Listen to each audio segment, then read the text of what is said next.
ఇప్పుడు ఎవరు ఫోన్ మాట్లాడాలన్నా భయమే, ఎవరికైనా భయమే. ఎందుకంటే మాట్లాడింది పూర్తిగా ఆడియో రికార్డ్ చేసి వేస్తే తప్పులే, అవి కట్ చేసి దాంట్లో కొన్ని అడిదిటి చేసి, ఇప్పుడు నేను అమిత్ షా చూశాను కదా అదే తరహా.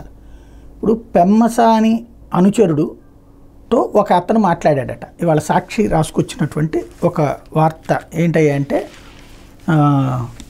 కీలకమైనటువంటి అంశాన్ని వెలుగులోకి తీసుకొచ్చింది. అందులో పింఛన్లకు సంబంధించి ఇద్దరి మధ్యన జరిగిన గొడవ అంటూ ఇదే కాన్వర్సేషన్ అన్నటువంటి వార్తని ప్రధానంగా హైలైట్ చేసింది.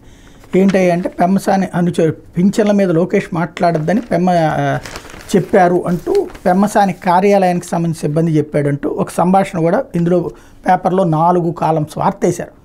పెమ్మసాని అనుచరుడు, హలో ఏమ్మా రఘు ఎక్కడున్నావు, టీడీపీ కార్యాలయ ఉద్యోగం అన్న ఇక్కడే ఉన్నా, ఇక్కడే అన్న ఆఫీస్లో, ఏమ్మా ఎట్లా ఉన్నావు, బాగానే ఉన్నా, మీరు ఎట్లా ఉన్నారన్న, బాగున్నామా, ఏం లేదు, పెన్షన్ ఇష్యూ బాగా వైరల్ అయిపోతుందంట, బ్యాడ్ నేమ్ వస్తుంది, మార్నింగ్ కూడా మన పెమ్మసాని గారి క్యాంపెయిన్కి వెళ్ళినప్పుడు ఎక్కడ పడితే అక్కడ ముసలోళ్ళు గోల్ చేస్తూ సార్ దగ్గరికి వచ్చి నిలదీస్తున్నారు, ఆయన ఫుల్ హార్ష్ మీద ఉన్నాడు, ఏంటి అసలు వీళ్ళు ఏం చేస్తున్నారు కనుక్కోమన్నాడు, అందుకే కాల్ చేశా అన్న, నాకు అర్థమైంది, నాకు ఉదయం నుంచి ఇదే విషయం మీద 40-50 కాల్స్ వచ్చినాయి, ఎందుకని మీరేం చేయలేకపోతున్నారు, అసలు ఏంటిది చెప్పి విసిగిపోయామన్నా, ఏంది విసిగిపోయేది, వాళ్ళేం మన మీద అంత అగ్రెసివ్గా ఉంటున్నారు, నిమ్మగడ్డ రమేష్ మనోడే అంటున్నారు, దాని మీద మనం ఏమి కౌంటర్ ఇవ్వలేకపోతున్నాం, ఎందుకని కౌంటర్ కాదని అసలు విషయం ఏంటంటే యాక్చువల్గా మిస్టేక్ మందే ఉంది, పబ్లిక్ ఏమనుకుంటున్నారంటే నిమ్మగడ్డ రమేష్తో పెద్ద ఆయన ఇదంతా చేయించారు, పిటిషన్ వేయించి ఎన్నికల కమిషన్తో ఇట్లా చేయించారని బాగా స్ప్రెడ్ అయిపోయింది, దాని మీద కౌంటర్ ఇవ్వలేమో, దీని గురించి లోకేష్ అన్నకి చెప్పారు, మీరెవరు దీని మీద ఎట్టి పరిస్థితుల్లో రెస్పాండ్ అవ్వద్దని చెప్పారు, 60-70 నియోజకవర్గాల నుండి దీని మీద కాల్స్ వచ్చినాయి అంటూ.